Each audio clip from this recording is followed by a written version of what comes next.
السلام عليكم ورحمة الله وبركاته، طلبة وطالبات الصف الأول الثانوي. إن شاء الله مكملين مع بعض عشان نكمل حل كتاب الامتحان، والنهاردة هنبدأ بإذن الله نشتغل على النص بعيد عن النص هنشتغل على أول درس أدب عندنا وهو العصر العباسي، وفيه هنعرف العصر ده تاريخه عمل إيه وسماته الأدبية كان فيها إيه، لأن أي عصر أدبي يا شباب لازم نبدأ بيه ونعرف الأول كده تاريخ العصر ده كان عايش إزاي، حياتهم كانت عامله ازاي، عشان بناء عليه ده هيأثر على الادب شعرا ونثرا. نبدا على بركه الله ونقول بسم الله الرحمن الرحيم. العصر العباسي فبيقول ميز الاجابه الصحيحه لكل سؤال من بين البدائل التي تليه. بيقول في العصر العباسي ظهرت الدعوه الى الزهد، فامتلأت مساجد بغداد بالزهاد والوعاظ، ونشطت الدعوه الى التقشف وترك المتع والشهوات الدنيويه. يرجع السبب في ذلك. ركز بقى كده، هو ظهور دعوه الايه؟ دعوة الزهد. احنا عارفين يا شباب ان الزهد ظهر كحركة مضادة للدعوات الدينية الغريبة اللي ظهرت وحركة المجون والايه؟ والزندقة. تاني يا شباب، حركة الزهد جت حركة مضادة لحركة المجون والزندقة. يعني ايه مجون والزندقة؟ معناها التحلل الخلقي والديني، يعني ناس ما عندهاش ولا دين ولا اخلاق. تمام كده؟ طيب يبقى هنا بيقول لي ظهرت الدعوة دي فامتلأت مساجد بغداد بالزهاد والوعاظ ونشط الدعوة. ده راجع لايه؟ مواجهة الحركات الدينية الغريبة؟ لا. الاقتباس من الحضارة او الثقافة الفارسية؟ لا. عطايا الخلفاء للزهاد ما كانش بيحصل، لان الناس دي زاهدة اصلا في الدنيا، هتحتاج ايه؟ شدة الاهتمام بالمساجد وعمرانها؟ لا. امال ايه بقى في كل ده؟ اما احنا عملناهم كلهم غلط.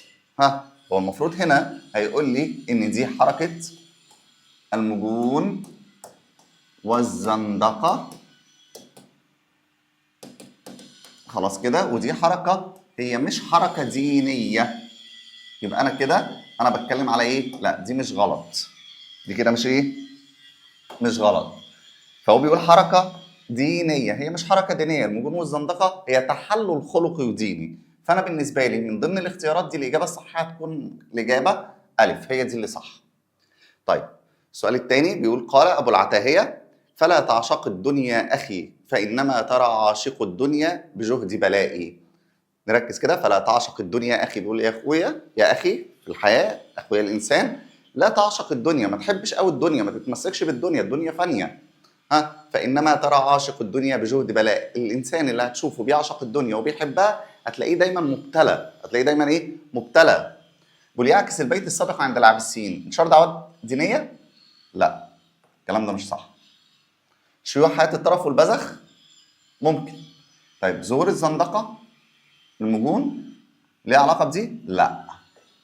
طيب الدعوة إلى الزهد، أقول حياة الطرف ولا الزهد؟ هو بيقولوا ما تعشقش الدنيا، يبقى مش شيوعها، يبقى الدعوة إلى الإيه؟ الزهد. قال أبو نواس فقمنا إليه واحدا بعد واحد فكان به من صوم غربتنا الفطر فبتنا يرانا الله شر عصابة نجرجر أزيال الفسوق ولا فخر. الراجل هنا بيقول لك إيه؟ إحنا ربنا بيشوفنا إن إحنا شر عصابة، نجرر أزيال الفسوق وما بنفتخرش بدوت. هنا هنقول شيوع حياة الطرف والبذخ تأثر بالفرس؟ لأ. انتشار دعوات دينية غريبة على المجتمع؟ لأ. هنا بيقول لي شيوع المجون في ضوء أو في طوائف من الناس، ده الكلام ده صح. هي دي الإجابة الإيه؟ الصح. يقول مساور الوراق إذا ما الناس يوما قايسون بآبدة من الفتيا ظريفة آتيناهم بمقياس ظريف مصيب من قياس أبي حنيفة. ركز كده، قال إيه؟ أبي حنيفة. وأبو حنيفة ده واحد من أئمة الفقه. يبقى احنا كده عندنا في العصر العباسي ظهرت المذاهب الفقهية الأربعة، مذهب المالكي، الشافعي، الحنفي، الحنبلي. فأبو حنيفة هنا واحد من علماء الفقه. يبقى أنا هنا مش بتكلم على كتب الصحاح، مش بتكلم عن الحديث، ما بتكلمش عن تأصيل دراسات نحوية، ما بتكلمش عن انتشار دعوات دينية غريبة، إنما هنا بتكلم عن إيه؟ ظهور المذاهب الفقهية الأربعة. السؤال الخامس بيقول قال الشاعر نبه نديمك. نبه يعني أيقظ وفوقه. نديمك اللي هو صديقك اللي هو بيقعد تشربوا مع بعض. قد نعس، نام، فوقه. يسقيك كأسا في الغلس. الغلس اللي هو شدة الظلام أو الظلام الحالك. صرفا كأن شعاعها في كف شاربها. قبس هو بيوصف كاس الخمرة، بيوصف كاس الايه؟ الخمرة. طب ما انا عندي هنا نبه نديمك، كأسا، شاربها، كل ده بيعبر عن ايه؟ شرب الخمر. شرب الخمر ده نتيجه لايه؟ لحركه المجون والزندقه. يبقى مش انتشار دعوات، مش ظهور علم الكلام، لا ده شيوع الايه؟ المجون.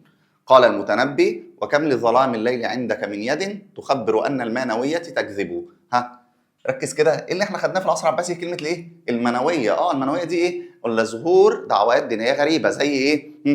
المنويه نسبه الماني، المزدكيه نسبه المزدك، الزرادشتيه نسبه لزرادشت. خلاص كده؟ يبقى اما الاقي كلمه المنويه يبقى الدليل على تاثر العرب في العصر العباسي بالحضاره الفارسيه. شيوع طرف وبناء قصور؟ لا. تقليد الفرس في الطعام؟ ما جابش سيره الكلام ده فوق. انتشار دعوات دينيه غريبه في المجتمع؟ ايوه دي صح. قال الشاعر: انما العيش خلال خمسة. الحياه، بيقول لك الحياه عنده بالنسبه له 5 صفات، 5 حاجات. حبذا تلك خلالا حبذا. حبذا هنا ايه؟ اسلوب مدح، بيمدح في الصفات دي. ايه هي الصفات دي؟ الخدمه الضيف، وكأس لذة، ونديم، وفتاة، وغنى. كاس خمره، وصديق يقعد يشرب معاه، وفتاه، وغنى، وخدمه الايه؟ الضيف. البيتين دول بيمثلوا ايه؟ زور زندقه، شيوع الطرف، انتشار دعوات، دعوه للزهد، لا شيوع حياه الطرف والايه؟ والبذخ. لهم فلوس كتير، بيخدموا ضيوفهم، بيقدموا لهم الخمره، يقعد مع صديقه، يجيب فتاه، تمام كده، ويقعدوا يغنوا. يقول قال الشاعر: ادعو غيري الى عباده ربيني. ادعو غيري لعباده ايه؟ ربيني، فاني بواحد مشغول. بقول له ادعى اي حد غيري ان هو يعبد ربيني، انما انا مشغول بعباده ايه؟ اله واحد اللي هو الله. فالبيت السابق اشاره الى ايه؟ زور زندقه، مجون، دعوه للزهد، شيوع حياه الطرف. المجون والزندقه هي نفس الايه؟ الوضع. هنا الدعوه الى الايه؟ الزهد. الدعوه الى الايه؟ الزهد. قال ابو نواس. ابو نواس ده واحد من اعظم شعراء العصر الايه؟ العباسي. فبيقول: دع المساجد للعباد تسكنها. يا عم سيب المساجد دي للايه؟ اللي عايز ايه؟ العباد دول يروحوا يسكنوها. وطف بنا، تعالى بقى احنا نلف ندور لنا على ايه؟ على حول خمار ليسقينا. تعال نشوف خماره نقعد ايه؟ نشرب فيها. بيقول يعكس البيتين من ملامح العصر العباسي. انتشار دعوات دينيه غريبه؟ لا. شيوع حياه الطرف؟ لا. ظهور تيارين متناقضين هما المجون والزهد؟ ما هو ده مجون، خماره ونشرب. طب المساجد والعباد؟ ده الزهد. يبقى دي اللي ايه؟ اللي صح. قال ابو العتاهيه: يا بائع الدين بالدنيا وباطلها، ترضى بدينك شيئا ليس يسواه، حتى متى انت في لهو وفي لعب، والموت نحوك يهوى فاغرا فاه. ابو العتاهيه هنا بيكلم الانسان اللي موجود في العصر العباسي، او تعتبر لكل الناس في كل العصور تمشي معاهم. بيقول له: يا اللي بتبيع دينك بدنياك، هتنتظر ايه؟ انت خلاص قربت تموت، ومقضي حياتك في اللهو واللعب، والموت كل يوم بيقرب منك خطوه اكتر من الثانيه. تمام كده؟ ايه الابيات اللي بيعكسها او السمه اللي بيعكسها البيتان من سمات العصر؟ انتشار دعوات دينيه غريبه؟ لا، هو هنا ما اتكلمش على الدعوات. شيوع المجون؟ هو المجون موجود، لكن هو هنا ما اتكلمش على المجون، هو هنا اتكلم على دعوه الزهد. سؤال رقم 11 بيقول: يقول اسحاق ابن خلف: النحو يبسط من لسان الألكني، والمرء تعظمه إذا لم يلحني. قال هنا بيتكلم على إيه؟ عن النحو. يبقى هنا في إيه؟ في التأصيل للدراسات النحوية اللي هي مدرسة الكوفة ومدرسة الإيه؟ البصرة. فمش ظهور علم الكلام، لا، هنا التأصيل للدراسات الإيه؟ النحوية. يقول ابن حازم: أضرع إلى الله لا تضرع إلى الناس، واقنع بيأس فإن العز في اليأس. ويقول مسلم بن الوليد: أديري علي الراحة ساقية الخمر، ولا تسأليني واسألي الكأس عن أمري. واحد في بيقول تضرع إلى الله، تقرب إلى الله، اخشى الله، ولا تضرع إلى الناس، واقنع باليأس، خليك قنوع بالإيه؟ عندك قناعة باليأس، فإن العز في الإيه؟ في اليأس. إنما مسلم بن الوليد بيقول إيه؟ أديري علي الراح، لف علي الكاس، خلي الكاس يلف علينا، ساقية الخمر، يا ساقية الايه؟ الخمر. ولا تسأليني، اوعي تيجي في مرة وتسأليني، واسألي الكأس عن أمري، روح اسألي الكاس دوت عنك، هيحكي لك كل حاجة ايه؟ عني. فده ايه؟ مجون وزندقة. فهل ده مدح وهجاء؟ لا. هل ده هجاء واعتذار؟ لا. هل الأولاني زهد والتاني مجون؟ الأولاني زهد والتاني مجون. طيب نتنقل على سمات الأدب في العصر العباسي. هنا بقى نتكلم على الشعر والنثر في العصر العباسي. فبيقول اقرأ ثم أجب. أولا الشعر. قال أبو تمام: أضحت تصوغ بطونها لظهورها نورا تكاد له القلوب تنور من كل زاهرة ترقرق بالندى وكأنها عين إليك تحدر. استنتج من خلال البيتين سمة للشعر في العصر العباسي من حيث الخيال.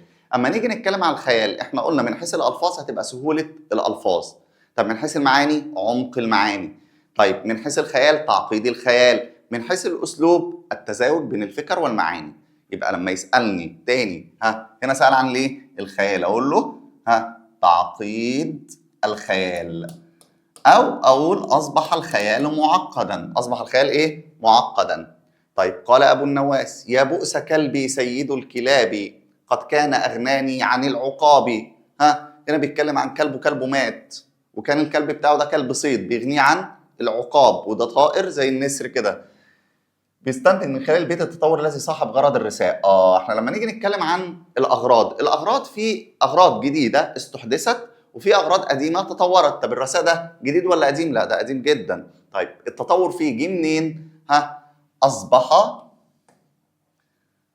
رثاء الحيوان. اصبح رثاء للايه؟ للحيوان. الاول كنا بنرثي الانسان اللي بيموت نرثيه، يعني نذكر محاسنه في حياته. طيب اصبح النهارده في العصر العباسي الشعراء اتجهوا بسبب حياه الترف والغناء اللي كانوا فيها بداوا ايه؟ لا احنا مش هنرثي البشر بس، لا ده احنا هنتحول لنرثي الحيوانات بقى، كلاب وقطط وطيور وكل حاجه. فهنا التطور اقول له ايه؟ تطور غرض الرثاء حتى اصبح لرسال ايه؟ الحيوان. قال أبو تمام: وإذا أراد الله نشر فضيلة طويت أتاح لها لسان حسود لولا اشتعال النار فيما جاورت ما كان يعرف طيب عرف العود. استنتج من خلال بيتين سمة من سمات قال إيه؟ قال المعاني. نركز كده وطالب المعاني. احنا قلنا إيه؟ مالت إلى العمق. المعاني بقت عميقة، مالت إلى الإيه؟ العمق. قال أبو تمام: يا صاحبي تقصيا نظريكما ترى وجوه الأرض كيف تصور ترى نهارا مشمسا قد شابه زهر الربا فكأنما هو مقمر. استنتج من البيت الأول سمة من سمات الإيه؟ الألفاظ. احنا لما اتكلمنا على الألفاظ في الأول قلنا سمات الألفاظ إيه؟ سهولة الألفاظ. يبقى أقول له سهولة الألفاظ. حد عايز يكمل يقول والبعد عن الغريب تمام زي الفل. طيب السؤال رقم ب: استنتج من البيت الثاني سمة من سمات الصور والخيال. احنا لسه قايلين فوق الخيال ماله؟ أصبح معقدا. الخيال بقى إيه؟ في تعقيد في الخيال. يمثل البيتان غرضا شعريا جديدا ظهر في العصر العباسي. احنا اتفقنا إن في أغراض جديدة استحدثت وأغراض قديمة اتطورت. أغراض جديدة زي إيه؟ وصف الدور والقصور، وصف البرك والنوافير، وصف مجالس اللهو. كمان إيه؟ وصف الطبيعة، وصف الإيه؟ الطبيعة. طيب هنا بيتكلم إيه؟ يا صاحبي، بينادي على أصحابه يقول لهم بيلتمس تقصيا نظريكما. بصوا كده معايا كويس. ترى وجوه الارض كيف تصور. هتشوفوا ازاي شكل الارض اتغيرت. ترى نهارا مشمسا، هتلاقوا اليوم في شمس وشمس طالعه. قد شابه زهر الربا فكانما هو مقمر. الراجل هنا بيوصف الايه؟ الطبيعه. تقول له وصف الايه؟ الطبيعه. يبقى الغرض هنا وصف الطبيعه. طيب ده الغرض. طب ايه سبب ظهوره؟ نكمل قرايه يا شباب عشان بننسى. ايه سبب ظهوره؟ شيوع حياه الترف. شيوع حياه الترف والغناء. يقول الصنوبري: ما الدهر إلا الربيع المستنير إذا أتى الربيع أتاك النور والنور. الأرض ياقوتة والجو لؤلؤة والنبت فيروزج والماء بلور. طيب وليظهر في البيتين السابقين تطور الصور في العصر العباسي. تطور الصور قلنا ايه؟ مالت إلى التعقيد، اللي هو تعقيد الخيال. تعقيد الايه؟ الخيال. السؤال اللي بعد كده بيقول: ميز الإجابة الصحيحة لكل سؤال من بين البدائل التالية. يقول علي بن الجهم: وقبة ملك كأن النجوم تفضي إليها بأسرارها لها شرفات كأن الربيع كساها الرياض بأنوارها وفوارة ثارها في السماء فليست تقصر عن سارها. قبة الملك القصر، القبه اللي بيقعد تحتها الملك، لها شرفات. ايه اللي ليه شرفه؟ القصور لها شرفات. وفواره، فواره يعني حاجه بتفور منها الميه، بتنبع منها الميه، اللي هي النوافير او النافورات. يبقى الراجل ده ايه الغرض الشعري اللي بيتكلم فيه هنا؟ وصف مجالس الله؟ لا. وصف الطبيعه؟ لا. وصف القصور والنافورات؟ هو دي اللي صح. قال ابن الرومي: زاد عن مقلتي لذيذ المنام، شغلها عنه بالدموع السجام، أي نوم من بعد ما حل بالبصرة من تلكم الهنات والعظام. الغرض الشعري اللي تطور، يبقى احنا هنا بنتكلم في غرض قديم. زاد عن مقلتي لذيذ المنام، واحد ما بقاش ينام. شغلها عنه بالدموع، عمال يعيط. العياط ده يبقى فيه ايه؟ في رثاء، في ايه؟ رثاء. قال علي بن الجهم: عيون المها بين الرصافة والجسر، جلبنا الهوى من حيث أدري ولا أدري، أعدنا لي الشوق القديم ولو أحن، سلوت ولكن زدنا جمرا على جمري. غرض شعري تطور. عيون المها بين الرصافة، عيونها زي عيون الايه؟ الغزلان. عدوا إلي الشوق الايه؟ القديم وأنا بحن. لا، ده زودوني جمر على جمر، شوق على شوق، يبقى ده ايه؟ الغزل. قال دعبل الخزاعي: ملوك بني العباس في الكتب 7، ولم تأتنا عن ثامنهم منهم كتبي، كذلك أهل الكهف في الكهف 7، خيار إذا عدوا وثامنهم كلب. بيقول لهم انا ما اعرفش ملوك بني العباس غير 7، الثامن ده هيبقى زي الثامن بتاع أهل الكهف اللي هم ايه؟ الكلب. يبقى هنا في غرض ايه؟ هجاء. قال أبو النواس: تبارك من ساس الأمور بعلمه، وفضل هارونا على الخلفاء، إمام يخاف الله حتى كأنه يؤمر رياه صباح ومساء. تعال نشوف كده. بيتكلم عن مين؟ هارون. مين هارون ده؟ اللي هو ايه؟ هارون الرشيد. هارون الايه؟ الرشيد، واحد من أعظم خلفاء الدولة العباسية. وهارون الرشيد اللي بنسمعه كده عنه الكلام ده غلط جدا. هارون الرشيد كان يحج عاما ويجاهد عاما آخر، ويخرج للقتال والجهاد في ايه؟ في العام اللي بعده. إمام يخاف الله، هنا بيعمل فيه ايه؟ بيمدحه. يبقى هنا ليه؟ المدح. السؤال اللي بعد كده بيقول: كل ما يلي من سمات الشعر في العصر العباسي، نركز بقى كده يا شباب، قال ايه؟ ما عدا، يعني كل دي سمات موجوده في العصر العباسي ما عدا واحده. مين الالفاظ للسهوله؟ الالفاظ كانت سهله. طيب التفنن في المعاني حصل. البدء من مقدمه طلاليه ولا التعقيد في الصور؟ ماشي، انما هنا عندي الايه؟ هي دي الاجابه الايه؟ اللي صح. ليه؟ لانه قال ما عدا البدء بمقدمه طلاليه. شعراء العصر العباسي خلفوا المناهج القديمه للقصيده الجاهليه، اللي هي كانت بتبدا بالايه؟ بالبكاء او الوقوف على الاطلال، بعد كده الغزل، بعد كده الوصف، بعد كده الغرض الرئيسي، ويختموا بالحكمه. لا، شعراء الادب العباسي او الشعراء العباسيين كانوا بيدخلوا في الموضوع مباشره، فعندهم وحده موضوعيه، عندهم وحده ايه؟ موضوعيه. يبقى ما كانوش بيبداوا بالمقدمه الايه؟ الطلاليه. يقول بشار بن برد: هل من رسول مخبر عني جميع العرب، من كان حيا منهم ومن ثوى في الترب، بأنني ذو حسب عال على ذي الحسب.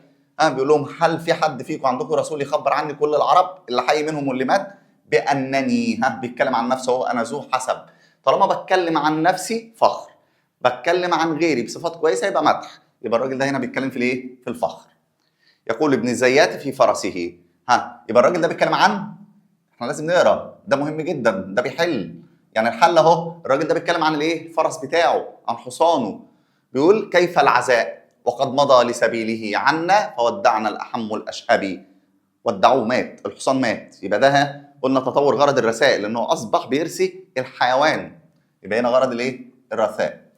يقول ابو عيينه المهلبي: فيا طيب ذاك القصر قصرا ومنزلا، بأفيح سهل غير وعر ولا ضنك. أفيح سهل معناه جاي من الفيحاء، يعني أوسع. سهل يعني قصر موجود في سهل كبير وواسع. فهنا بيتكلم عن الايه؟ القصر. الغرض الشعري الذي استحدث، يبقى الدور والايه؟ والقصور. الدور والايه؟ والقصور. يقول منصور النمري في هارون الرشيد، يعني بيتكلم عن هارون الرشيد. طالما بيتكلم عليه يبقى هيعمل فيه ايه؟ هيمدح ولا هيفخر؟ لا، هنا هيمدح. فبيقول له: بورك هارون من إمام بطاعة الله ذي اعتصام، له إلى ذي الجلال قربى ليست لعدل ولا إمام. قلنا خلاص ده إيه؟ مدح. يقول إبراهيم ابن سيابة للفضل بن الربيع: إن كان جرمي قد أحاط بحرمتي، فأحد بجرمي عفوك المأمولة، فالعفو أجمل والتفضل بامرئ لم يعدم الراجون منه سبيلا. بقول له أنا لو كان ذنبي قد أحاط بحرمتي، فأحد بجرمي عفوك، اعفو عني. اعفو عني يبقى هنا ده غرض ايه؟ واحد بيعتذر لواحد بيقول له معلش سامحني، يبقى ده غرض ايه؟ غرض الاعتذار. غرض الايه؟ الاعتذار. يقول المتنبي: وما كنت ممن يدخل العشق قلبه، ولكن من يبصر جفونك يعشقه. اللي يشوف عينيك يعشق يحب. الغرض الشعر الذي تطور في العصر العباسي من خلال البيت، الايه؟ الغزل. بيقول لها انا ما كنتش بحب، ما كنتش بعشق، ما كنتش واحد قلبه بيعشق، بس اول ما شفت عيونك خلاص وقعت في الحب. يقول حماد: عشرت في بشار بن برد. حماد بيتكلم عن بشار، يعني 2 شعراء. والله ما الخنزير في نتنه، بربعة في النتن أو 5، بل ريحه أطيب من ريحه، ومسه ألين من إيه؟ من مسه. يعني هذا بيعلي مكانة الخنزير على بشار، يبقى ده على طول إيه؟ هجاء. يقول ابن الرومي: ضحك الربيع إلى بكى الديم، وغدا يسوي النبت بالقمم، من بين أخضر لابس كمما، خضرا وأزهر غير ذي كمم. الراجل هنا بيتكلم عن إيه؟ ضحك الربيع إلى بكى الديم، بيتكلم عن الربيع واللي بيعمله في النباتات. يبقى هنا بيوصف دور وقصور؟ لا. بيوصف الحدائق؟ لا. بيوصف مجالس الله؟ لا. امال بيوصف ليه؟ الطبيعة. هي دي اللي صح. يقول ابن الرومي: غلط الناس لست تلعب بالشطرنج. العب بالايه؟ بالشطرنج. طيب احنا قاعدين دلوقتي فاضيين، ما تيجي نلعب دورين شطرنج؟ تعالى نلعب دورين طاوله، 10 طاوله، 10 دومنه. احنا هنا بنعمل ايه؟ بنضيع وقتنا، بنلهو. يبقى ده بقى على طول ايه؟ مجالس الله. مجالس الايه؟ الله. قال البحتري: مني وصل ومنك هجر. انا بوصل وانت بتهجر. وفي ذل وفيك كبر، قد كنت حرا وانت عبد، فصرت عبدا وانت حر. ظهر في البيتين السابقين عند شعراء العباسيين. تحليق في العاطفه؟ لا، هو هنا مفيش تعليق في العاطفه. ميل الخيال الى التعقيد؟ ممكن. الميل الى الصنعه اللفظيه؟ ممكن. استحداث اغراض جديده؟ لا، دي مش اغراض ايه؟ جديده. يبقى انا هقول ميل الى الصنعه اللفظيه ولا ميل للخيال للتعقيد؟ لا، ميل الخيال للايه؟ للتعقيد.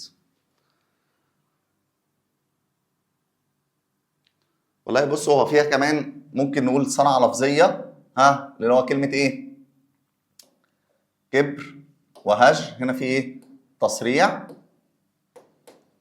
تمام كده. وعندي هنا القافيه واحده. وصل وهجر في طباق. ذل وكبر طباق. حر وعبد طباق. لا، فهنقول هنا الايه؟ الصنعه اللفظيه هي اللي ايه؟ اللي ادق. قال اشجع السلمي: قصر عليه تحيه وسلام. هو الراجل بيتكلم عن الايه؟ عن القصر. يبقى الغرض اللي استحدث في العصر العباسي هو وصف الدور والايه؟ والقصور. قال البحتري: اتاك الربيع الطلق يختال ضاحكا حتى كاد من حسنه، او ضاحكا من الحسن حتى كاد ان يتكلم. غرض شعر استحدث. بيتكلم هنا عن ايه؟ الربيع. يبقى هنا ايه؟ الطبيعه. بيتكلم عن الايه؟ الطبيعه. قال البحتري بيتكلم عن بركه حمام سباحه الخليفه المتوكل. البركه، حمام السباحه الموجود في قصر الخليفه، شكله تحفه، فبيوصفه ويقول: بحسبها انها من فضل رتبتها، مكانتها، تعد واحده والبحر ثانيها، تنصب فيها وفود الماء معجله كالخيل خارجه من حبل مجريها. من سمات الشعر في العصر العباسي اللي بيعكسها البيتين. تحليق في العاطفه؟ هنا مفيش عاطفه. الميل للصنعه اللفظيه؟ لا. تطور الاغراض الشعريه القديمه؟ هل ده غرض قديم؟ برك؟ لا. يبقى انا الخيال ايه؟ معقد. قال ابن العلاف: يا هر فارقتنا. هر يعني ايه؟ قط بتاعه او القطه بتاعته. الهر هنا مذكر، يبقى ده الايه؟ هنقول ايه؟ قط مش قطه. القط بتاعه ايه؟ فرق، يعني مات ولم تعد، وكنت منا بمنزله الولد. بيقول له: ده انت القط بتاعي دوت كان في ايه؟ زي ابني. زي ايه؟ ابني. فده تطور لغرض الايه؟ الرثاء. تطور لغرض الايه؟ الرثاء.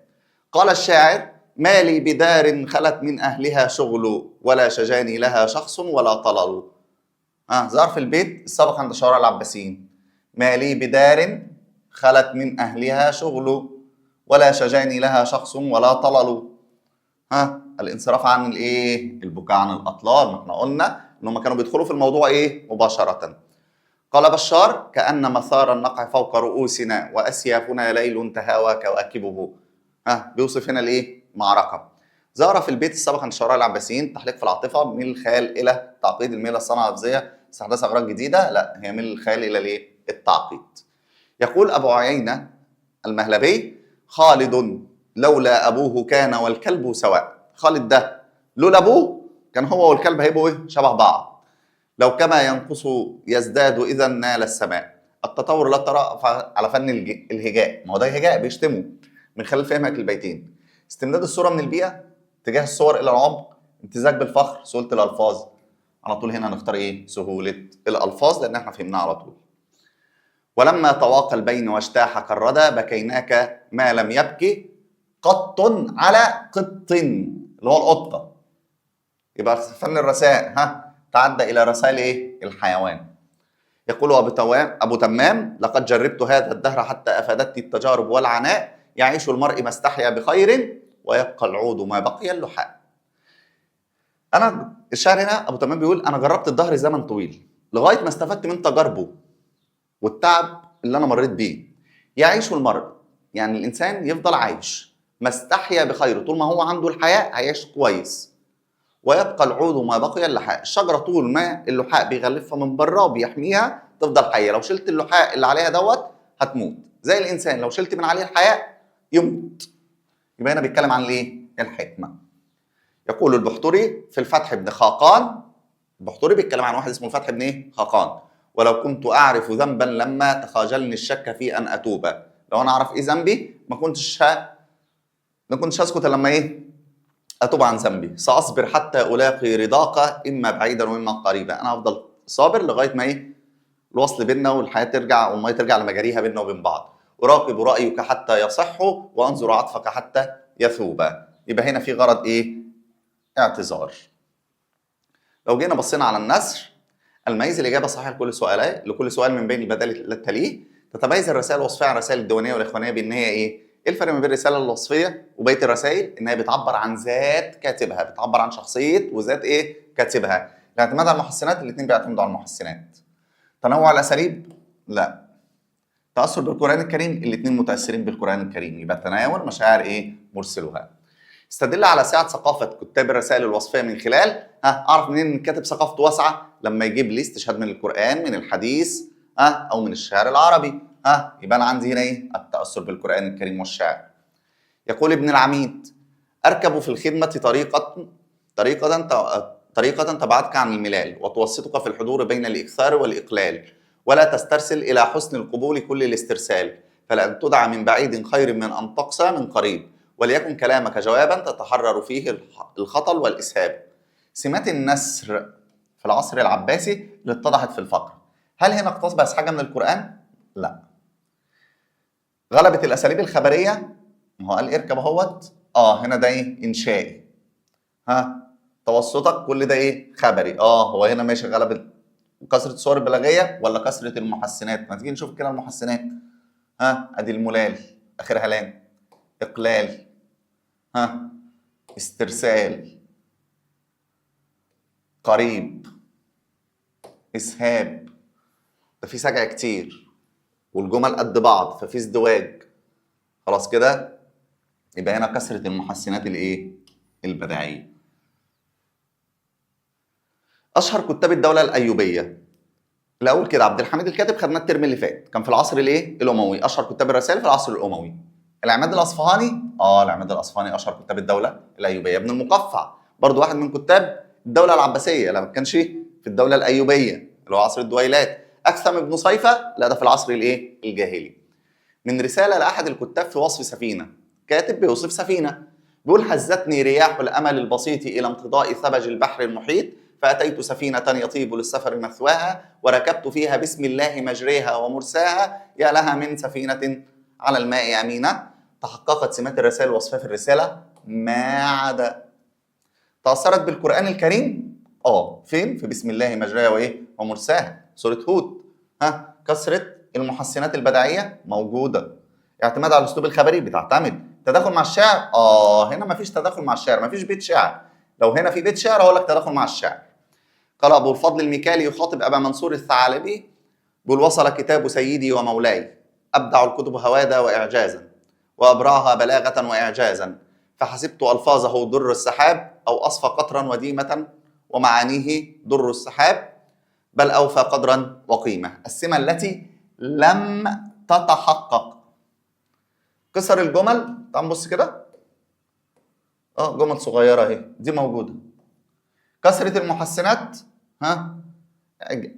اعجازا واعجازا موجودة. فيها سجع في الجمل، وفيها برضو ايه؟ الجناس، وفي ازدواج ما بين الجملتين، فهنا في كسرة محسنات.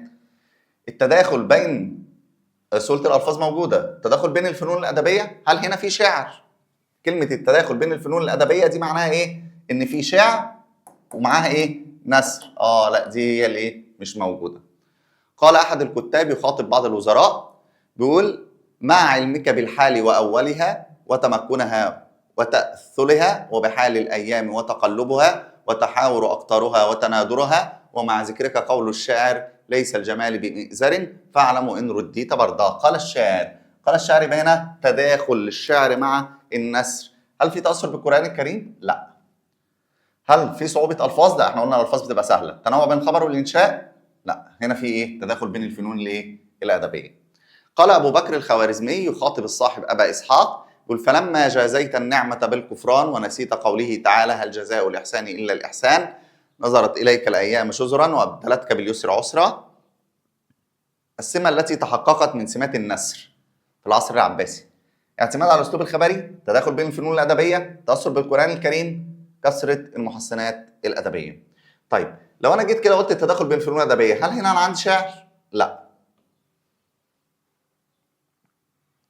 طيب، كثرة محسنات بديعية، جزاءها بالكفران، نسيت قوله تعالى: الجزاء الإحسان إلا الإحسان، نظرت إليك الأيام شزرا. ولا في تأثر بالإيه؟ الآية أهي تأثر بالإيه؟ بالقرآن، ونريح دماغنا على طول. كتب ابن الأثير في فصل الربيع: فصل الربيع هو أحد ميزاني عامه، وهو ميعاد نطق الأطيار وميلاد أجنة الأزهار. السمة التي لم تتحقق من سمات النثر. سهولة الألفاظ؟ لا، الألفاظ كانت سهلة. كسر الجمل كانت موجودة. تأثر بالقرآن، هل أنا هنا عندي قرآن كريم؟ ولا كسر المحسنات؟ كسر المحسنات دي موجودة. يبقى دي مين اللي مش موجود؟ التأثر بالقرآن الإيه؟ كريم. هي دي الإجابة اللي هي مش موجودة، لم تتحقق. وبكده نكون انتهينا من إجابة أسئلة الأدب في كتاب الامتحان، وإن شاء الله مكملين مع بعض، وانتظروا معانا حل درس الكناية إن شاء الله. وهنعمل لكم فايل هنجمع فيه كل الكنايات، هتلاقوه هيبقى موجود تحت في الديسكريبشن بتاع الفيديو اللي جاي إن شاء الله. والسلام عليكم ورحمة الله وبركاته.